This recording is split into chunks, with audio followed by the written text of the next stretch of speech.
ড্রামাটির শুরুতেই আমরা জিয়াং নামের একটি মেয়েকে দেখতে পাই। তার আজকে কলেজে প্রথম দিন ছিল, আর সে একটিমাত্র কারণেই এই কলেজে ভর্তি হয়েছে, সেটি হলো তার নিজের স্বপ্নগুলোকে পূরণ করার জন্য।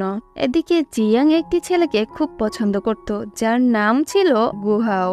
এদিকে তখন জিয়াং মনে করছে গুহাও হয়তো এই কলেজে ভর্তি হয়নি, সে হয়তো অন্য একটি কলেজে ভর্তি হয়েছে। এইসব ভেবে জিয়াং তখন অনেক আপসেট হয়ে পড়ে। আর তখনই সেখানে থাকা দুটি মেয়ের কথার মাধ্যমে জিয়াং জানতে পারে একটু পর তাদের কলেজে বাস্কেটবল ম্যাচ শুরু হতে যাচ্ছে।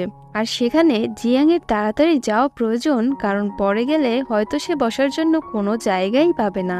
কারণ সে আরো কলেজের মেয়েদের কাছ থেকে শুনেছে তাদের কলেজে একজন নতুন হ্যান্ডসাম বাস্কেটবল প্লেয়ার এসেছে। তখনই তার কাছে একটি মেয়ে এসে বলে, আরে দ্রুত চলো, ম্যাচ শুরু হতে যাচ্ছে।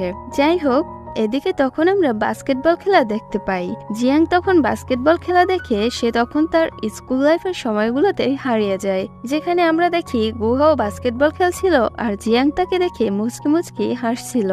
এদিকে গুহাও পুরো স্কুলে তখন স্মার্ট, হ্যান্ডসাম এবং ইন্টেলিজেন্ট ছেলে ছিল যে সবসময় পরীক্ষায় ফার্স্ট হতো। জিয়াং তখন গুহাওকে নিয়ে ভাবতে শুরু করে যে বলটি এখন এসে তার মাথায় লাগবে, এবং তখন গুহাও তার কাছে এসে জিজ্ঞাসা করবে, আচ্ছা তোমার ব্যথা লাগেনি তো? তখনই তার এই পুরো স্বপ্নটা ভেঙে যায়, কারণ এদিকে তখন বলে সে তার পাশের একটি মেয়ের মাথায় লাগে। আর তখন গুহাও এসে ওই মেয়েটিকে জিজ্ঞাসা করে যেটা একটু আগে জিয়াং ভেবেছিল, সেটা এখন গুহাও ওই মেয়েটিকে বলছে, আচ্ছা তোমার ব্যথা লাগেনি তো?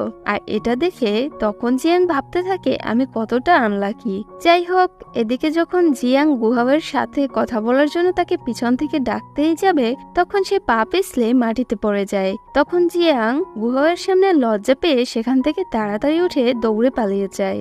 এরপর থেকে জিয়াং মনে মনে ভাবে সে এবার থেকে ভালো করে পড়াশোনা করবে এবং গুহাও যে কলেজে এডমিশন নেবে সে ওই কলেজেই ভর্তি হবে। এদিকে জিয়াং এতটাও ভালো ছাত্রী ছিল না, যার কারণে সে নিজেকে রিচার্জ করার জন্য, অর্থাৎ পড়াশোনায় মনোযোগ দেওয়ার জন্য, সে গুহাওয়ের ছবিটা একটু পরপর দেখতে থাকে এবং মন দিয়ে পড়াশোনা করতে থাকে। কিছুদিন পর ফাইনাল পরীক্ষায় জিয়াং খুব ভালো রেজাল্ট করে, যার কারণে সে তখন গুহাওয়ের সাথে দেখা করতে যায়। কিন্তু তখন তাদের ক্লাস টিচার তাকে বলে সবাই অনেক আগে রেজাল্ট পাওয়ার পর এই স্কুল ছেড়ে চলে গিয়েছে, যার কারণে তখন জিয়াং গুহাওয়ের সাথে আর দেখা করতে পারে না। এবার সিন তখন প্রেজেন্টে আসে, যেখানে জিয়াং এর বান্ধবী গুহাওকে দেখে জিয়াংকে বলে, দেখ ও কত হ্যান্ডসাম। এটা শুনে জিয়াং বলে, কই আমি তোর চেহারাটা ভালো করে দেখতে পারছি না। তখনই হঠাৎ করে বলে সে জিয়াং এর মাথায় লেগে যায়। তখন গুহাও জিয়াং এর কাছে এসে বলে, আরে তুমিও কি এই কলেজে ভর্তি হয়েছ?